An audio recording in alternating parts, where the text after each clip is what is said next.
Vamos a abrir nuestras Biblias de nuevo en Hechos capítulo 19 y antes vamos a encomendar este tiempo de exposición de la palabra del Señor. Si me queréis acompañar en oración, te pedimos, Señor, que tú nos guíes, que tú nos hables a cada uno de nosotros, en especial que tú hables a nuestro corazón y que tú obres, Señor. Te pido que tú hables a través de mi boca y que todo lo que diga sea agradable delante de tus ojos. Bendícenos, llénanos de tu Espíritu Santo y danos más y más entendimiento de tu palabra, Señor. En el nombre de Jesús. Amén. Pues hoy vamos a estar meditando en este fragmento del libro de Hechos de los Apóstoles, que es el capítulo 19, pero nos vamos a fijar un poquito más en la segunda parte, que le han puesto un título de El alboroto en Éfeso. Pablo estuvo en Éfeso bastante tiempo. Si nos fijamos en el versículo 10, un poquito antes de lo que hemos leído, podemos ver que Pablo estuvo allí 2 años. Dice el versículo 10, así continuó por espacio de 2 años. O sea, que estuvo tiempo, no fue una parada breve en Éfeso. Y de lo que hemos visto, de lo que ha leído nuestro hermano antes, pues hay bastante información entre el versículo 1 y el 22, suceden bastantes cosas. El versículo 17, por ejemplo, lo voy a leer de nuevo, dice: y esto fue notorio a todos los que habitaban en Éfeso, así judíos como griegos, y tuvieron temor todos ellos, y era magnificado el nombre del Señor. Eso es lo que iba sucediendo en la ciudad de Éfeso. Y a partir del versículo 23, que es el fragmento en el que me gustaría que nos centráramos en esta mañana, se nos cuenta una historia concreta con bastante detalle. Y me gustaría que podíamos prestarle un poquito de atención. El título de la Reina Valera del 60 que le han puesto, El alboroto en Éfeso, yo creo que es bastante acertado porque hubo un buen jaleo, un buen alboroto, y es lo que vamos a ver a continuación. O sea que vamos a empezar el versículo 23, si queréis seguir el texto conmigo. Dice el versículo 23, hubo por aquel tiempo un disturbio no pequeño acerca del camino. Y si nos fijamos, vemos que en la Biblia nos pone la palabra camino en mayúscula, con una mayúscula inicial. Creo que por el contexto se entiende bastante bien, se refiere al camino de salvación. Hay 6 menciones al camino en mayúscula en el libro de Hechos de los Apóstoles. No importa que los busquéis, los voy a leer. Uno está en Hechos 9, 1 y 2, que es el texto bastante conocido de la conversión de Pablo. Dice: Saulo, respirando aún amenazas y muerte contra los discípulos del Señor, vino al sumo sacerdote y le pidió cartas para las sinagogas de Damasco, a fin de que si hallase algunos hombres o mujeres de este camino, aquí sale la C en mayúscula, los trajese presos a Jerusalén. Luego en el texto de hoy, este sí que lo podéis seguir, Hechos 19, versículo 9, dice: pero endureciéndose algunos y no creyendo, maldiciendo el camino, con mayúsculas, delante de la multitud, se apartó Pablo de ellos y separó a los discípulos, discutiendo cada día en la escuela de uno llamado Tirano. Luego tenemos el versículo 23, que es el que hemos leído ahora hace un momentito. Hubo por aquel tiempo un disturbio no pequeño acerca del camino. Y luego unas páginas más adelante, en Hechos 22, versículo 4, cuando Pablo relata su conversión, Pablo explica con sus palabras, dice: perseguía yo este camino hasta la muerte, prendiendo y entregando en cárceles a hombres y mujeres. Y hay 2 menciones más al camino, en mayúsculas, en Hechos, no los vamos a leer, están en Hechos 24, 14 y Hechos 24, 22. El camino es en el fondo Cristo mismo. Jesús en Juan 14, 6 dijo: yo soy el camino, la verdad y la vida. Y otro pasaje bastante conocido, el del Sermón del Monte en Mateo 7, Jesús dice: entrad por la puerta estrecha, porque ancha es la puerta y espacioso el camino que lleva a la perdición, y muchos son los que entran por ella, porque estrecha es la puerta y angosto el camino que lleva a la vida, y pocos son los que la hallan. Era una alusión a sí mismo que hacía Jesús como el camino. ¿Quién es la puerta? ¿Quién es el camino que lleva a la vida? Cristo mismo, el camino. Pues vamos a volver a nuestro texto y pasamos al versículo 24 y ahora ya entramos un poquito en materia de lo que sucede. Nos dice la Biblia: porque un platero llamado Demetrio, que hacía de plata templecillos de Diana, daba no poca ganancia a los artífices. En este versículo 24 se nos cuenta lo que sucedió. Resulta que un platero llamado Demetrio, curiosamente se nos da el nombre de este señor, se dedicaba a fabricar estatuillas de plata del templo de la diosa Diana. Y al parecer no le iba nada mal el negocio, porque dice la Biblia, daba no poca ganancia a los artífices. O sea que si daba no poca ganancia, es que daba mucha ganancia a los artífices. Y la palabra artífices ha quedado un poco desfasada hoy en día, pero creo que se entiende, significa los que trabajaban en eso, las personas que fabricaban esas figurillas. Hoy en día quizá usaríamos la palabra artesanos, más o menos se entiende. Luego hablaremos un poco de esta deidad que tenían en Éfeso llamada Diana, pero vamos a pasar al versículo 25 y vamos a ver qué es lo que sucede. Dice el versículo 25: a los cuales, reunidos con los obreros del mismo oficio, dijo: varones, sabéis que de este oficio obtenemos nuestra riqueza. ¿Qué es lo que sucede aquí? Pues sucede que se reúnen los obreros de ese mismo oficio, los que trabajaban en ese gremio, en ese sector, y este tal Demetrio les comienza a hablar a los artesanos que trabajaban en este sector. Y la Biblia recoge bastante de las palabras de este Demetrio, porque si nos fijamos bien, las palabras de Demetrio siguen hasta el versículo 27. Hasta el final del versículo 27 habla este Demetrio y les suelta una buena explicación, que ahora vamos a ver, y lo importante es que enciende a los artesanos en contra del apóstol Pablo.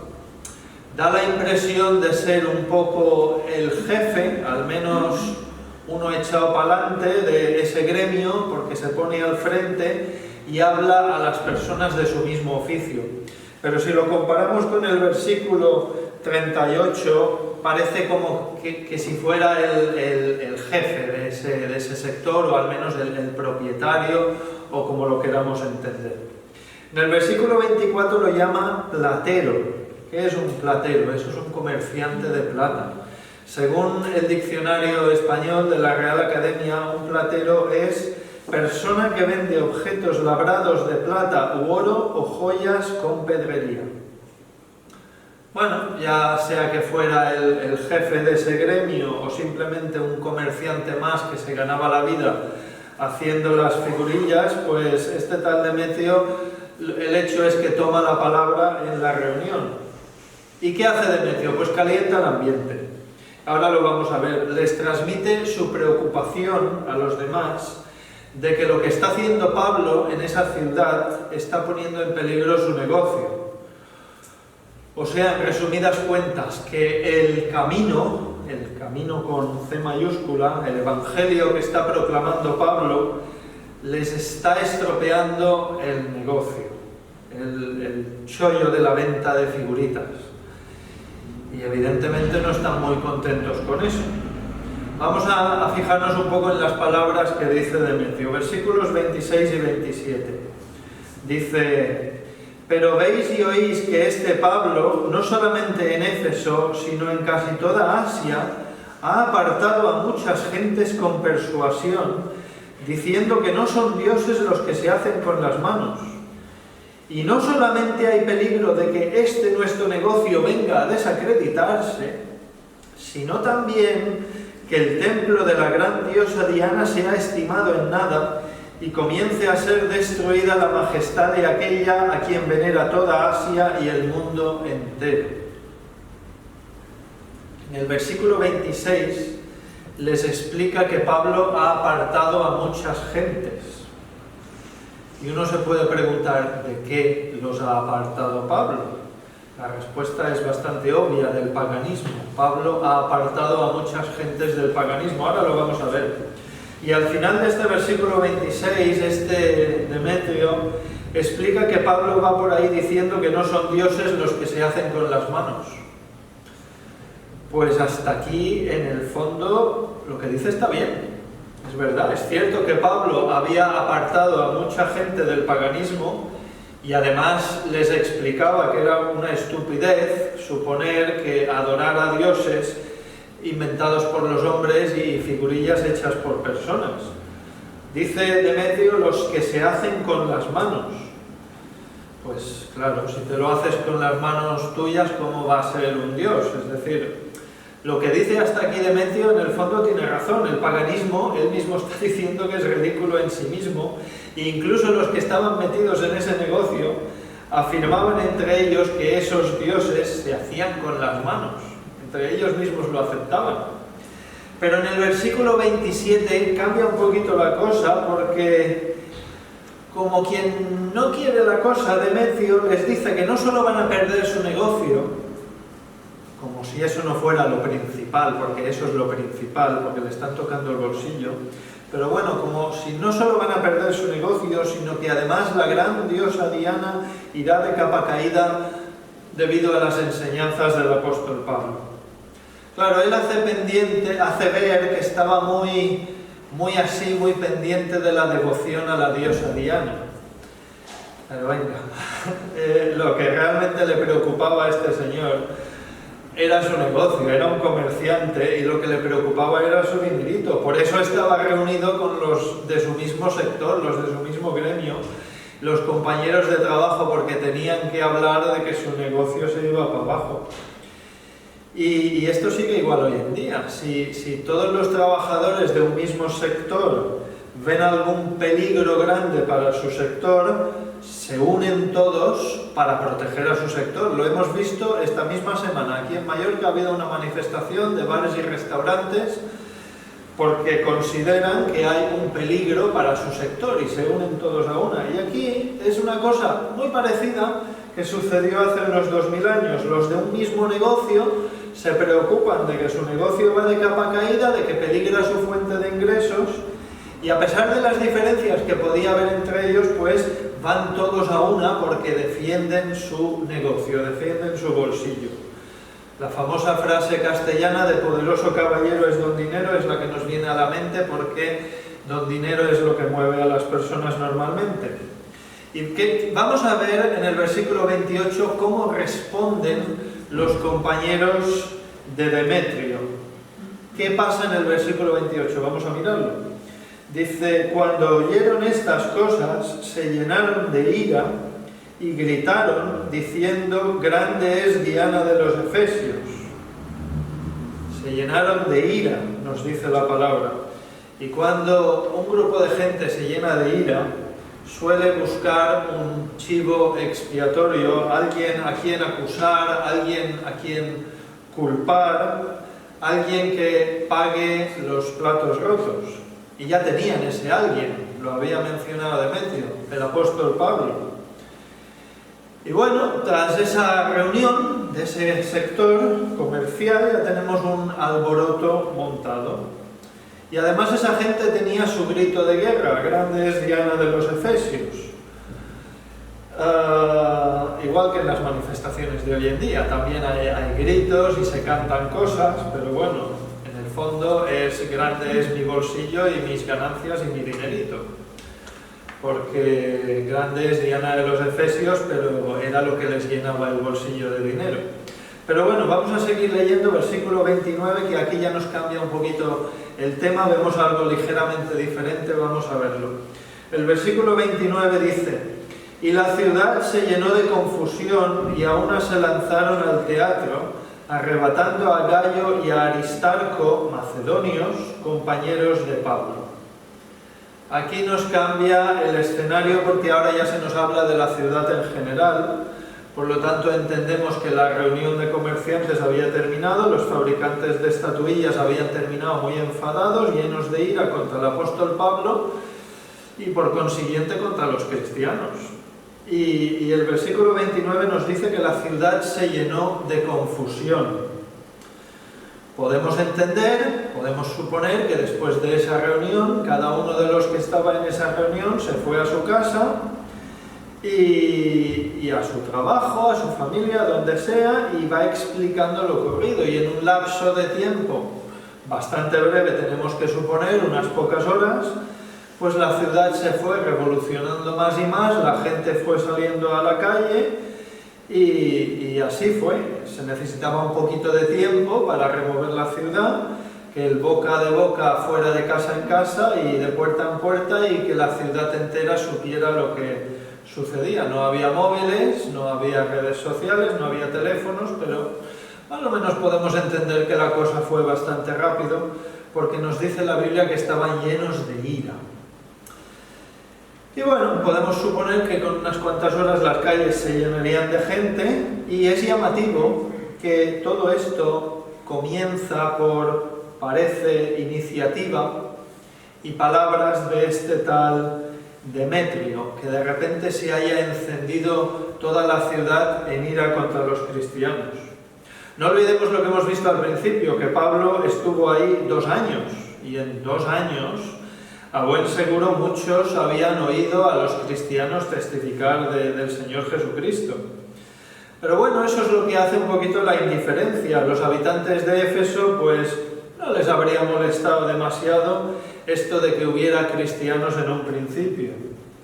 Lo que pasa es que llega un punto, llega un momento en que la presencia de cristianos en la ciudad y su evangelización y lo que dicen, que no son dioses los que se hacen con las manos, pues les tocó el bolsillo, el dinerito, y ahí fue cuando saltaron. La gente puede retener la ira, el enfado, el rencor por un cierto tiempo y no hacer nada, no mover un dedo. Pero muchas veces cuando ya levantan la mano es cuando les tocan el dinero. Vamos a hacer un pequeño paréntesis. Voy a leer Mateo 21:12.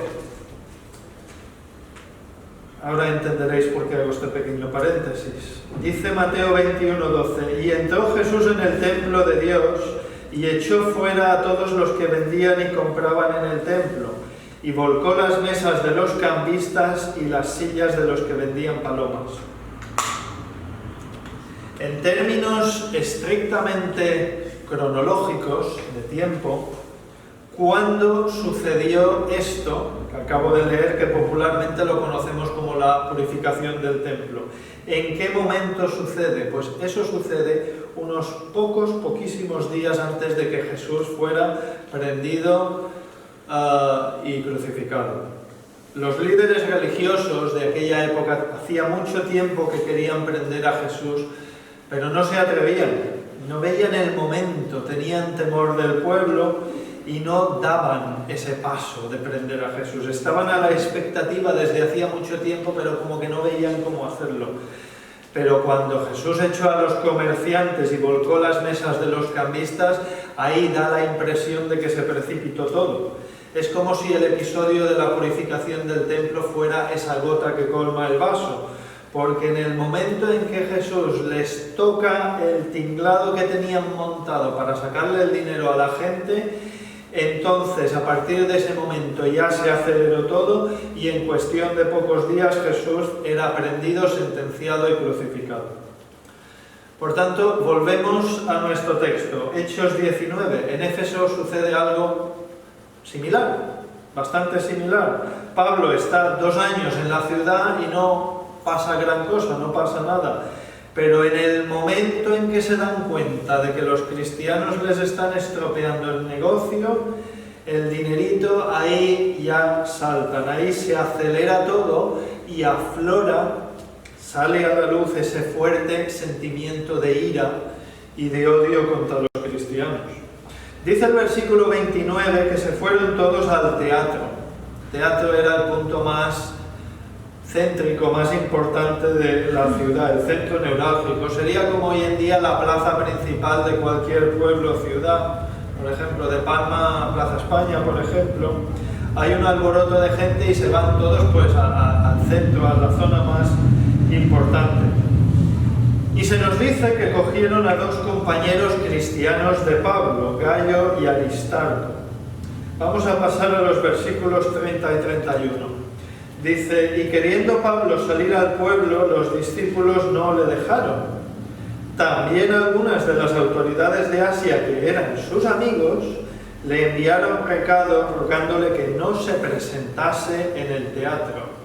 Pablo quiso salir a hablar, pero tanto los suyos como las amistades que tenía entre los gobernantes le recomendaron no salir y quedarse quietecito ahí donde estaba. Y el versículo 32 es bastante gracioso, es bastante irónico. Vamos a leer lo que dice el versículo 32.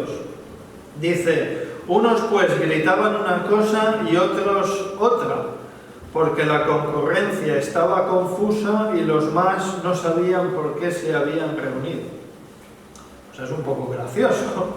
Dice los más, o sea, la mayoría, ni siquiera sabía qué estaban haciendo ahí. La masa de gente iba para el teatro y se iba uniendo la gente. Y la masa, pues vamos con la masa. El resultado es que la mayor parte de la gente que se había reunido, gente de toda la ciudad, ni siquiera sabía qué estaba sucediendo. Veían que la gente iba para el teatro, pues vamos nosotros también al teatro. Dice el versículo 32 que unos gritaban una cosa y otros gritaban otra, y que la gente estaba confundida. Pues yo creo que nos lo podemos imaginar un poco. Nos podemos imaginar esa escena, multitudes en la calle, es algo que hemos visto muchas veces en persona y por la tele, en noticias. Y nos lo podemos imaginar. ¿Y qué hacía la gente? Pues seguir a los demás. La gente sigue a la otra, vamos por curiosidad, a ver qué pasa, vamos a ver qué pasa. Y la gente va al teatro y ¡hala! Todos para allá, a ver qué sucede. ¿Y qué sucede? Pues vamos a verlo, versículo 33. Y sacaron de entre la multitud a Alejandro, empujándole los judíos. Entonces Alejandro, pedido silencio con la mano, quería hablar en su defensa ante el pueblo.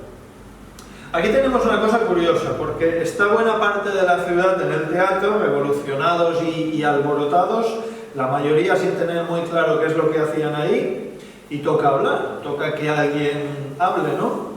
Y dice el versículo 33 que sacan de la multitud a uno llamado Alejandro. Y esto es un poco llamativo, porque si volvemos un poquito atrás, versículo 29, nos dice que habían cogido a Gayo y a Aristarco, macedonios compañeros de Pablo. O sea que ya habían prendido, se los habían llevado para el centro, para la plaza, para el teatro, a dos macedonios cristianos llamados Gayo y Aristarco. Pero no es a estos dos a los que sacan ante la multitud, ni les cuestionan, ni les acusan, ni les hacen hablar por lo que sepamos. Parece que deciden sacar a un judío llamado Alejandro. Y nos dice la Biblia que lo empujaron los judíos.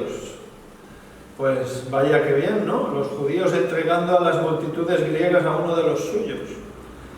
Claro, uno de los suyos de sangre, pero cristiano, o sea, una especie de traidor a su forma de entender la palabra de Dios. Pero bueno, a Alejandro no se le permite hablar, porque, vamos a verlo, versículo 34, Alejandro no habla. Dice, pero cuando le conocieron que era judío, todos a una voz gritaron casi por 2 horas, grande es Diana de los Efesios. O sea que podemos entender bastante razonablemente que no le dejaron abrir la boca. Al ver a un judío dispuesto a explicar y defender una posición religiosa, en este caso la posición cristiana, los habitantes de Éfeso cortan y se unen todos en torno a su religión pagana, y deciden gritar por casi 2 horas, nos dice la Biblia, grande es Diana de los Efesios. O sea que al llegar al teatro muchos no sabían qué hacían ahí, pero al poco rato ya estaban todos unidos en lo mismo, en torno a su religión pagana. Si algo les unía, era su devoción por la diosa pagana local de Éfeso. Y no querían que un judío les hablara, no permitieron que un judío les hablara. Pues probablemente porque a los judíos se les tenía por bichos raros, porque los judíos eran muy diferentes al resto del mundo. Los judíos adoraban a un solo Dios y además sin imágenes. Y todos los pueblos de alrededor sabían eso, era algo conocido desde hacía muchos siglos. Por eso a los judíos se les tenía como una cosa muy diferente. Los hebreos chocaban culturalmente con los pueblos paganos desde siempre. Esto es, en resumen, todo el Antiguo Testamento. El Antiguo Testamento nos habla de todos estos choques del pueblo de Israel con diferentes culturas y diferentes pueblos paganos. El pueblo de Israel había vivido durante siglos en constante roce, choque, tensión, guerras con los pueblos de alrededor, debido a su conocimiento del Dios verdadero y el paganismo de los pueblos de los alrededores, que los llamaban los gentiles porque en el fondo eran todos paganos. Pero bueno, vamos a terminar esta historia. En los versículos del 35 al 41 la cosa se soluciona. Lo voy a leer todo seguido, si me queréis acompañar, versículos del 35 al 41. Entonces el escribano, cuando había apaciguado a la multitud, dijo: varones efesios, ¿y quién es el hombre que no sabe que la ciudad de los efesios es guardiana del templo de la gran diosa Diana y de la imagen venida de Júpiter? Puesto que esto no puede contradecirse, es necesario que os apaciguéis y que nada hagáis precipitadamente, porque habéis traído a estos hombres sin ser sacrílegos ni blasfemadores de vuestro Dios. Que si Demetrio y los artífices que están con él tienen pleito contra alguno, audiencias se conceden y procónsules hay. Acúsense los unos a los otros. Y si demandáis alguna otra cosa en legítima asamblea, se puede decidir. Porque peligro hay, de que seamos acusados de sedición por esto de hoy, no habiendo ninguna causa por la cual podamos dar razón de este concurso. Y habiendo dicho esto, despidió la asamblea. Bien, aquí se soluciona todo. ¿Qué sucede? El escribano, que era una parte del gobierno civil, pone paz. En el versículo 35 dice que apacigua a la multitud. Y luego en el versículo 36 les da la razón en que Diana de los Efesios era súper maravillosa, pero a partir del versículo 38 va al grano de lo terrenal, que es lo que le importa. Él, como autoridad civil establecida por el Imperio Romano, lo que le importa es la paz y la tranquilidad y quiere dejar las cosas muy claras. Por eso explica, versículo 38, que si Demetrio y sus compañeros de profesión tienen algún problema con alguien, pues que acudan a las autoridades y que lo hagan todo según las normas judiciales. Y en el versículo 39 les dice que si tienen alguna demanda concreta, que si de verdad hay algo muy concreto, pues que se puede tratar en una asamblea legítima. Pero bueno, correctamente estructurada. Es decir, estaba dando a entender que ahí no había nada, que no tenían nada en el fondo de qué hablar. Y en el versículo 40 además les gira la tortilla y se la pone en contra porque les mete miedo y les dice que pueden ser acusados de sedición, de rebelión, de revuelta contra el Imperio Romano por todo esto que habían hecho. Por lo tanto, en el versículo 41, ¿qué hace? Da el tema por zanjado y venga, cada uno para su casa. Lo que no quería Roma eran revueltas populares. Lo que no quería Roma era gente alborotada. Roma quería, el Imperio Romano quería pueblos sometidos, apaciguados y que no causaran problemas bajo ningún concepto. Por tanto, ya hemos visto el texto. Ahora la gran pregunta: ¿qué hay en este texto para nosotros a día de hoy, 2000 años después? ¿Qué aprendemos de este texto en esta mañana? Pues hay mucho en este texto y podíamos hablar de muchas cosas. He seleccionado unas cuantas. Creo que primero podíamos hablar de la soberanía de Dios, de la protección de Dios por los suyos, como Dios cuida a los suyos, a sus escogidos, a los que son sus hijos. Porque aquí se nos habla de tres personas creyentes, Gayo, Aristarco y Alejandro, y en el fondo lo tenían muy mal si la cosa se hubiera puesto un poco fea. Muy probablemente, además, el pueblo tenía identificados a otros cristianos de entre la multitud, y esos otros creyentes que aquí no se nos nombra, pues también lo hubieran tenido igual de negro, igual de mal si las cosas se hubieran puesto feas de verdad y se hubiera desatado violencia física entre ellos. Cuando una turba de gente está en muchas ocasiones alguien paga físicamente los platos rotos, y en este caso todo indica que les tocaba a los cristianos. La cosa estaba realmente mal en un principio. A Pablo no le dejaron salir, ni los suyos ni las autoridades. Da la impresión de que las autoridades romanas, ni siquiera ellos sabían a priori antes, si iban a poder contener a la masa de gente enfurecida. La cosa en un principio pintaba mal, a Pablo no le dejan salir. Versículo 30-31, lo leo de nuevo. Y queriendo Pablo salir al pueblo, los discípulos no le dejaron. También algunas de las autoridades de Asia, que eran sus amigos, le enviaron recado rogándole que no se presentase en el teatro.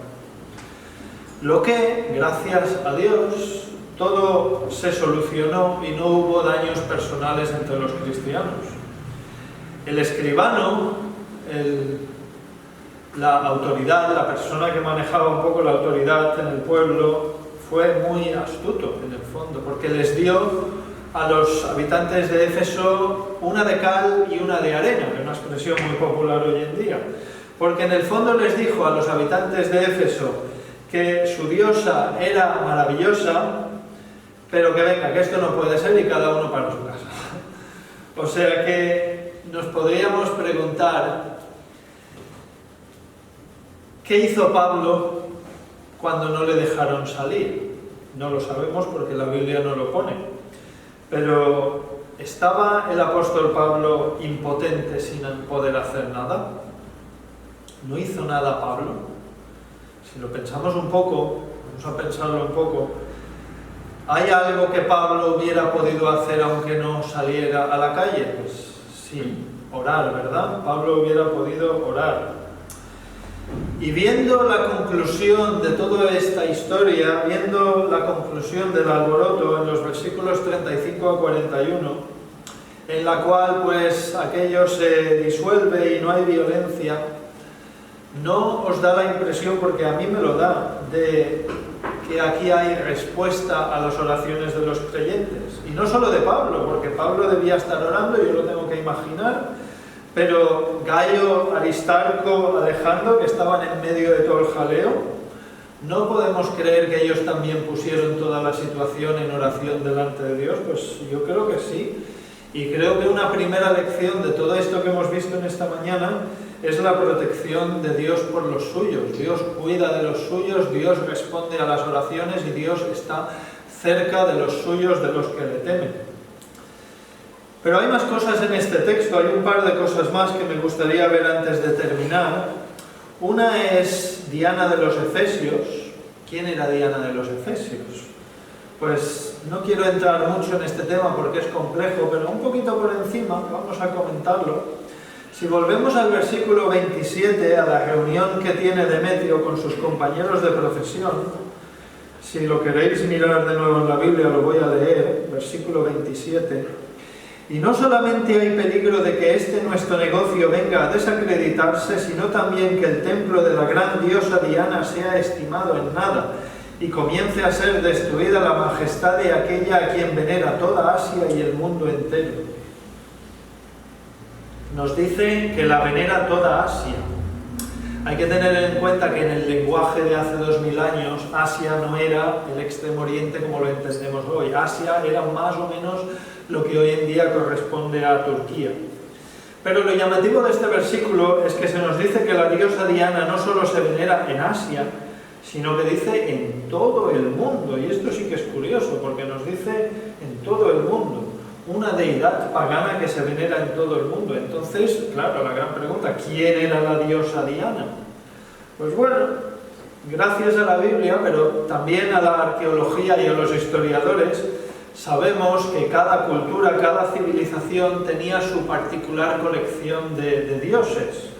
Los dioses paganos van cambiando un poquito de cultura, pero lo importante es que en esencia son más o menos lo mismo. Y yo todavía me acuerdo cuando iba al colegio, las clases de historia que nos daban el Imperio Romano, el Imperio Griego y todas las civilizaciones de Mesopotamia, yo me acuerdo que nos decían que los dioses eran los mismos que cambiaban de cultura. Me acuerdo que me lo explicaban en el colegio. Los dioses de Grecia eran los mismos en Roma, lo que les cambiaban el nombre. Zeus pasaba a ser Júpiter en Roma y así sucesivamente les cambian el nombre. Pero no solo Grecia y Roma compartían estas deidades paganas, sino todas las civilizaciones importantes de la antigüedad. Y esto, si uno se pone a mirar con mucho detenimiento las características que se supone que tenía cada deidad, es muy fácil ver que era todo más o menos lo mismo. En el fondo da igual la cultura. Y el Antiguo Testamento, si nos centramos en la Biblia, está lleno de menciones a dioses paganos. Y da igual la civilización, cananeos, babilonios, egipcios, da igual. El culto a los dioses paganos era más o menos muy similar. Y los hay que aparecen en la Biblia con mucha más frecuencia, sobre todo en el Antiguo Testamento, los hay que aparecen menos y los hay que aparecen solo una vez. Los más frecuentes, Baal y Asera. Otros salen menos, Astarot, Moloch, y otros salen solo una vez, Tammuz, Renfán, que solo sale en el Nuevo Testamento, no en el Antiguo, pero más o menos todo es lo mismo. Y esto es algo que, gracias a la arqueología, se ha estudiado bastante y hay bastante información respecto a este tema. Pero quiero que nos centremos en Asera, la Asera del Antiguo Testamento, porque es la que más nos interesa en este caso. Y no quiero entrar en mucho detalle, repito, porque esto es muy complejo y no quiero que perdamos mucho tiempo en esto. Lo que sí quiero que veamos es la conexión de este pasaje que estamos viendo hoy en Hechos 19 con la Asera del Antiguo Testamento, es decir, la diosa Diana a la que se venera todo el mundo. Bien, Asera sale 40 veces en el Antiguo Testamento. La primera vez que sale es en Éxodo 34:14 y la última en Miqueas 34:13 y la última en Miqueas 5:14. El primero, Éxodo 34, me gustaría que lo pudiéramos buscar y lo pudiéramos leer juntos. Éxodo 34:13.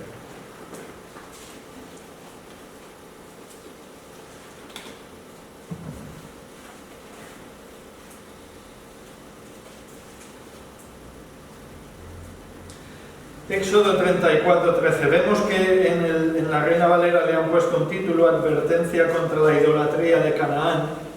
Antes de entrar en la tierra prometida, más o menos era el año 1400 y pico antes de Cristo, Dios a través de Moisés le advierte al pueblo de Israel de lo que hay ahí, de lo que se van a encontrar en Canaán y lo que tienen que hacer cuando lleguen a Canaán. Dice así este versículo, Éxodo 34:13.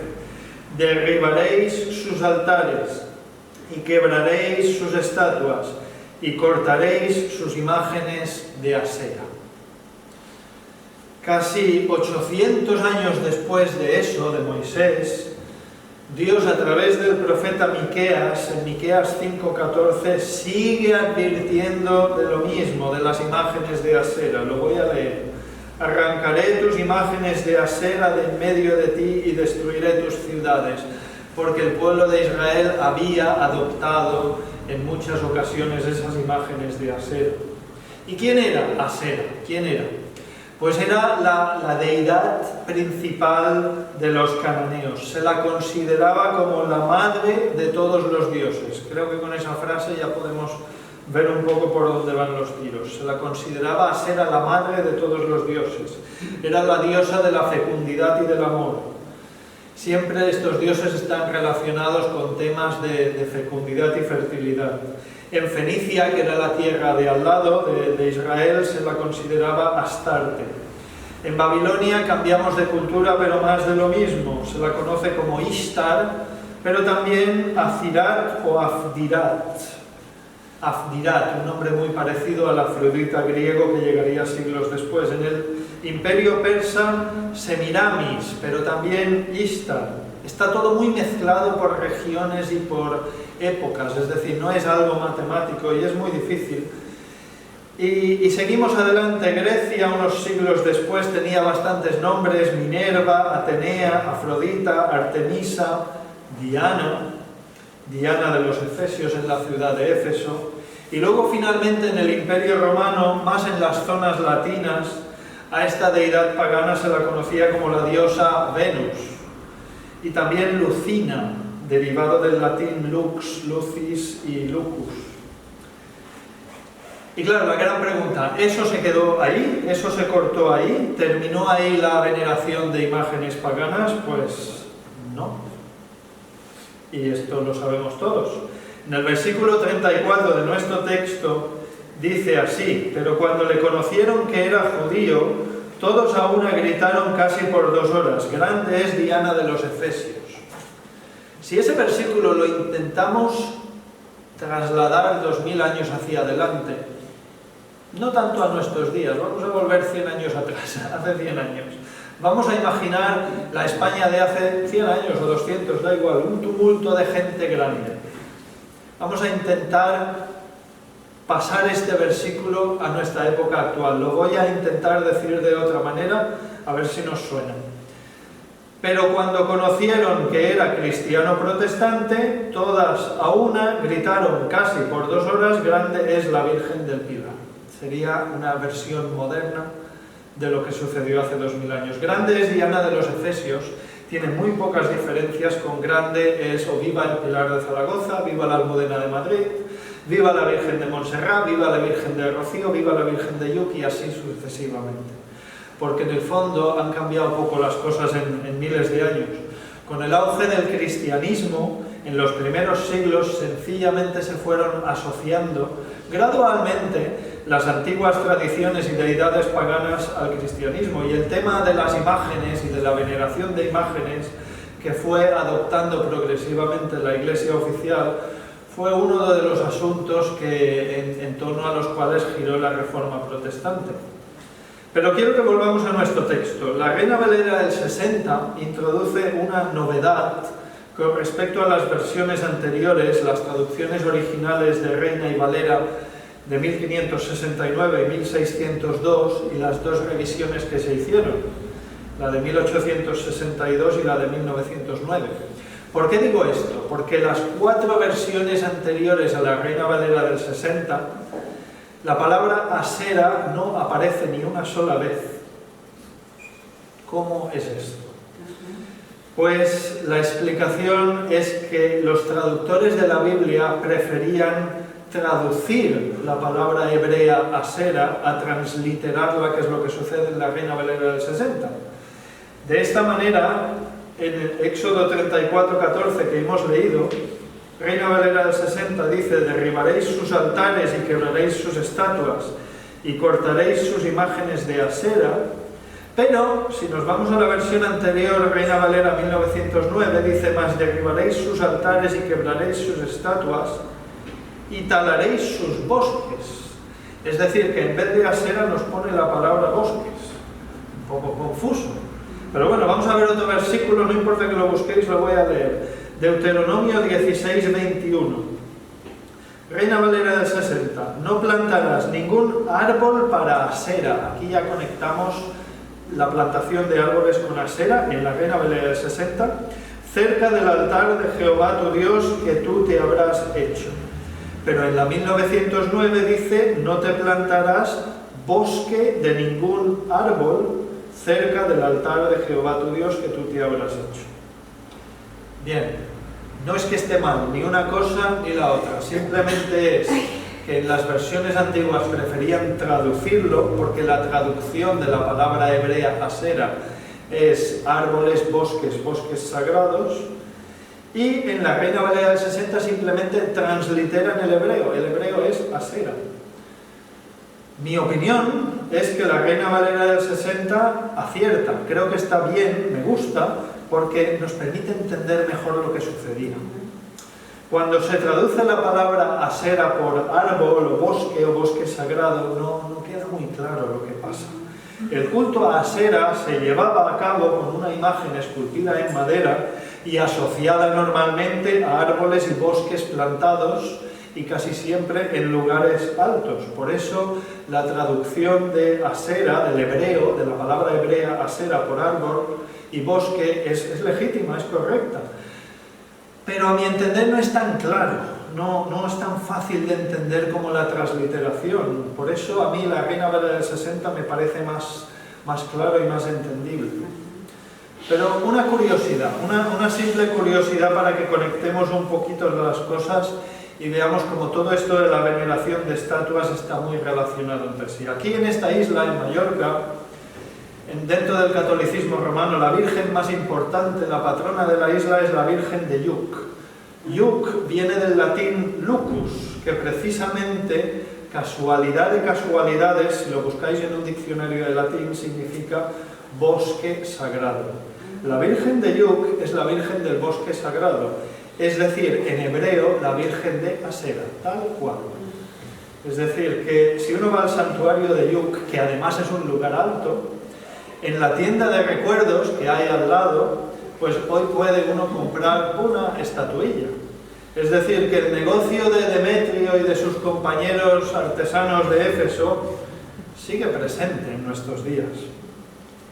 Y creo que ahora se entiende un poquito mejor lo que decía Demetrio en el versículo 27, cuando dice, y no solamente hay peligro de que este nuestro negocio venga a desacreditarse, sino también que el templo de la gran diosa Diana sea estimado en nada y comience a ser destruida la majestad de aquella a quien venera toda Asia y el mundo entero la venera. Se podría hablar muchísimo más de esto porque es un tema muy complejo, pero no quiero seguir porque quiero que veamos una última cosa antes de terminar y ya con esto terminamos. La última cuestión. Nuestro pasaje de hoy comienza con el versículo 23 con una alusión al camino. Camino, como he dicho antes, con una C mayúscula. Versículo 23. Hubo por aquel tiempo un disturbio no pequeño acerca del camino. Y como he dicho antes, Jesús es el camino con mayúsculas. En la Biblia solo hay un tema realmente. Todo va de lo mismo. Toda la Biblia va de lo mismo, que Jesús es el camino, la verdad y la vida. La Biblia enseña que unos se pierden porque rechazan a Jesús y otros se salvan porque creen en Jesús para salvación. Esa es la enseñanza general de la Biblia. Y ahora quiero que echemos un último vistazo a nuestro pasaje de hoy. Hechos 19 del 23 al 41. No lo vamos a leer de nuevo, solo un vistazo. ¿De quién habla en primera instancia este pasaje? ¿Quién parece ser el tema principal de este pasaje? ¿Pablo en Éfeso? Pues yo creo que no, porque Pablo apenas sale en este fragmento que hemos leído. ¿Diana de los Efesios? No, porque ni siquiera existe. ¿Demetrio? Sí, Demetrio. El pasaje comienza explicando de Demetrio y lo que hizo, y el pasaje acaba con el escribano en el versículo 38 hablando de Demetrio y dando una solución, una alternativa al problema que tenía Demetrio, y lo cita por su nombre. Quiero leer los dos versículos, el 23 y el 38, al principio y al final de nuestro pasaje. Versículo 23. Hubo por aquel tiempo un disturbio no pequeño acerca del camino, porque un platero llamado Demetrio, que hacía templecillos de plata, templecillos de Diana, daba no poca ganancia a los artífices. Saltamos al 38. Que si Demetrio y los artífices que están con él tienen pleito contra alguno, audiencias se conceden y procónsules hay. Acúsense los unos a los otros. Todo lo que sucedió lo montó Demetrio, vaya una que montó Demetrio. En lenguaje de hoy en día podríamos decir que la lió parda contra los cristianos. Y ahora nos podríamos preguntar una cosa, ¿qué fue de Demetrio? ¿Qué fue de este hombre? ¿Se sabe algo más de Demetrio? Porque a mí me parece francamente llamativo que la Biblia nos dé su nombre en este pasaje, cuando tantas veces la Biblia no da los nombres de personas de poca importancia. Pero de esta persona sí que tenemos el nombre. ¿Será por algo? ¿Se sabe algo más de Demetrio? Pues me gustaría que me acompañarais a la tercera carta del apóstol Juan, y aquí ya vamos a terminar. Tercera carta del apóstol Juan, una pequeña carta de tan solo 15 versículos que casi nunca miramos. ¿Cuándo fue la última vez, nos lo podemos preguntar cada uno, cuándo fue la última vez que leímos la tercera carta del apóstol Juan? Vamos a leer el versículo 1. ¿Qué dice el versículo 1? El anciano a Gayo, el amado, a quien amo en la verdad. ¿A quién va dirigida la carta? Pues parece que a un tal Gayo. ¿Nos suena, verdad? Sí. Probablemente sea Gayo el macedonio, el mismo que fue prendido en el alboroto de Éfeso. Y si saltamos al versículo 12 nos vamos a encontrar con una sorpresa en mayúsculas. Porque el apóstol Juan habla muy bien de un tal Demetrio. Vamos a verlo, versículo 12. Todos dan testimonio de Demetrio, y aún la verdad misma, y también nosotros damos testimonio, y vosotros sabéis que nuestro testimonio es verdadero. Qué buenas palabras que tiene el apóstol Juan por Demetrio, qué buen testimonio que tenía este hermano llamado Demetrio aquí en la tercera carta de Juan. Ahora, la pregunta que nos estamos haciendo todos, ¿es el mismo Demetrio que hemos visto antes, el de Hechos capítulo 19? ¿Se convirtió Demetrio el platero al cristianismo? Esa es la gran pregunta. Pues la respuesta es difícil. No se puede afirmar con seguridad. He mirado comentarios de pastores, de teólogos sobre el tema, lo he mirado un poquito y no está claro. Algunos creen que sí, algunos creen que no, es posible que sí, es posible que no. Lo mismo que Gayo. Lo que pasa que en el Nuevo Testamento en general, sobre todo en las salutaciones, sobre todo en las cartas del apóstol Pablo al final, hay muchas salutaciones, hay toda una serie de nombres de personas que se suelen repetir de una carta a otra. Y normalmente todos solemos entender que se refieren a las mismas personas. Las veces que salen Priscila y Aquila, que salen bastantes veces, no se suele dudar que sean el mismo matrimonio cada vez que se hace mención de Priscila y Aquila, quizá porque sean dos. Pero también sucede con personas individuales. Timoteo se le menciona muchas veces y no dudamos que siempre es el mismo Timoteo. Silvano, etc. Por tanto, para mí, y esto es una opinión puramente mía, no hay razón, yo no veo razón para desechar que este Demetrio de buen testimonio que vemos en la tercera carta de Juan sea el mismo Demetrio avaricioso y alborotador de unos años antes en Hechos capítulo 19. No debemos olvidar que estas cartas de Juan y el libro de Apocalipsis fue lo último que se escribió del Nuevo Testamento. Son los últimos libros de la Biblia que con ello quedó sellada la revelación escrita de Dios y se escribieron bastantes años después del alboroto de Éfeso. Juan era el apóstol más joven en los tiempos de Jesús y todo indica por la historia, por los historiadores, que murió de viejo y además viejo. Murió viejo y de viejo. Pero bueno, solo por curiosidad, ¿hay algún indicio más que nos pueda indicar que este Demetrio que vemos aquí es el mismo Demetrio que causó todo ese escándalo en Hechos 19? Pues yo creo que sí, creo que hay un indicio más. Porque los que les llaman los padres de la Iglesia, los llamados padres de la Iglesia, los creyentes así más destacados de los primeros siglos, son normalmente una fuente de información bastante fiable. No son palabra de Dios, simplemente son cristianos de los primeros siglos que cronológicamente estaban muy cerca de los apóstoles. Y cuando Jerusalén cae en el año 70, cuando la ciudad es atacada y conquistada por los ejércitos romanos, a Juan los historiadores lo ubican en la ciudad de Éfeso. Y en este caso hay varios escritos de uno de los padres de la Iglesia, Ireneo de Lyon, que vivió aproximadamente entre el año 130 y el 202, que escribió sobre el apóstol Juan, haciendo referencia a su estancia, a su permanencia en Éfeso y durante mucho tiempo. Dijo hasta los tiempos del emperador Trajano. Voy a citar Ireneo de León de un escrito suyo textualmente. Dice así: finalmente la iglesia de Éfeso, fundada por Pablo y en la cual Juan permaneció hasta los tiempos de Trajano, es también testigo de la tradición apostólica verdadera. Lo llamativo en este caso es que Ireneo de Lyon fue un discípulo de Policarpo, y Policarpo a su vez fue un discípulo directo del apóstol Juan, es decir, que hay dos saltos. Por lo tanto, la fuente de información parece bastante fiable. Y ahora viene lo llamativo: si el apóstol Juan estuvo mucho tiempo en la ciudad de Éfeso, porque Trajano comenzó a gobernar en el año 98, Éfeso, Juan en Éfeso, la misma ciudad de Demetrio el Platero, es perfectamente posible que de ser Demetrio el Platero un tiempo después un convertido al cristianismo, pues este Demetrio de la tercera carta de Juan, el mismo que en Hechos 19. Es posible, pero no se puede saber con certeza. Por tanto, terminamos. Podemos pensar, ¿qué más da si estos dos Demetrios son el mismo o no son la misma persona?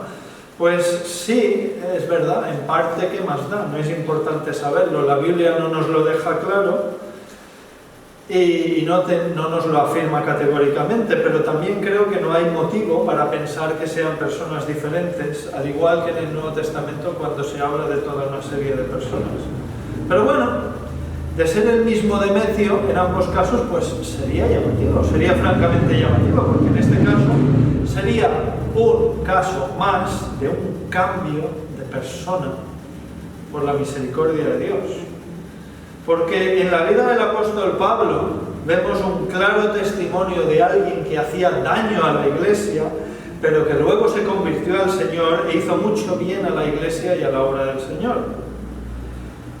Y es bien posible que Demetrio sea otro ejemplo de esto, de pagano, avaricioso, instigador de una revuelta contra los cristianos, que podría haber acabado con la vida de algunos cristianos, a un converso pues de muy buen testimonio. Y de ser así, pues ¿qué cambio?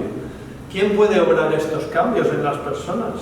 Solo Dios, en su soberanía y su misericordia. Solo Dios puede salvar a personas miserables, a miserables pecadores avariciosos que solo miran por lo suyo, y convertirlos en testimonio, en personas de buen testimonio y llenas de frutos del Espíritu Santo. Porque Jesús en Mateo 7 dijo: por sus frutos los conoceréis. Y este Demetrio de la tercera carta de Juan tenía buenos frutos. Y nuestro pasaje de hoy comenzaba con el versículo 23, la alusión al camino.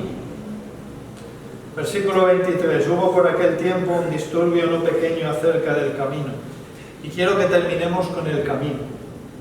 El camino no es Diana de los Efesios ni la Virgen de no sé dónde. El camino es Jesucristo. Amén. El único mediador entre Dios y los hombres. El único camino de acceso al Padre y el único en quien hay perdón de pecados a través de su sangre.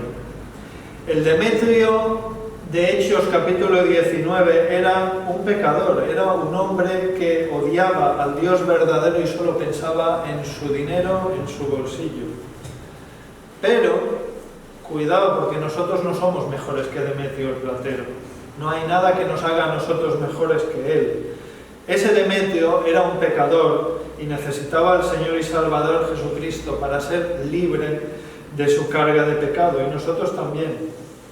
Y a lo mejor nosotros no instigamos revueltas y revoluciones contra los cristianos, pero en nuestro corazón hay pecado también. Todos somos pecadores. Lo que pasa es que los que creemos en Jesucristo para salvación tenemos perdón, tenemos redención, porque Jesucristo nos liberta de nuestros pecados. Amén.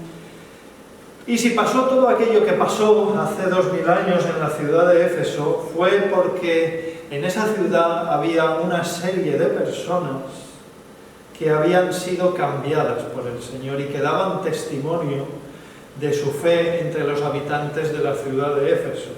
Y le decían la verdad a la gente, que no eran dioses los que se hacen con las manos. Y algunos valientes, como Alejandro, estaban dispuestos a defender su fe en público, aunque ese público estuviera alborotado y revolucionado y lleno de ira. Eso fue la iglesia de los primeros siglos. Creyentes valientes, que defendían su fe y vivían y morían por el Evangelio. El apóstol Pablo en Romanos 14 dice: pues si vivimos para el Señor vivimos, y si morimos para el Señor morimos. Así pues, sea que vivamos o que muramos, del Señor somos. Y esto a veces lo cantamos aquí en nuestra iglesia, es muy fácil cantarlo, lo difícil es ponerlo en práctica. Que el Señor nos ayude a ser valientes, a estar firmes y adelante en el camino con mayúsculas. Y ahora, para terminar, vamos a cantar Día tan grande no puedo olvidar, un cántico que conocemos, yo lo conozco desde que era niño, y es posible que el platero Demetrio, si fuera un convertido al cristianismo, sintiera en su corazón lo mismo que vamos a cantar ahora dentro de un par de minutos. Es posible que Demetrio el platero sintiera alivio y agradecimiento a Dios por haber sido salvado y haber sido perdonado de sus pecados a través de la fe en Jesucristo. Si tú en esta mañana no eres creyente o te lo estás pensando, cree en el Señor Jesucristo para salvación y podrás experimentar el perdón de pecados, que es lo más importante en esta vida. Y si tú eres creyente, que cantemos juntos, que cantes conmigo, alegre, gozoso, día tan grande no puedo olvidar, porque nuestro pecado nos alejaba de Dios, pero por su amor y misericordia hoy somos lo que somos. Amén. Hijos del Dios vivo, y no de una estatuilla hecha por manos humanas. Tenemos un Dios vivo y verdadero, no una figurilla de madera o de metal. Cantemos, por tanto, a Dios agradecidos, con un corazón agradecido por su salvación. Amén. Amén.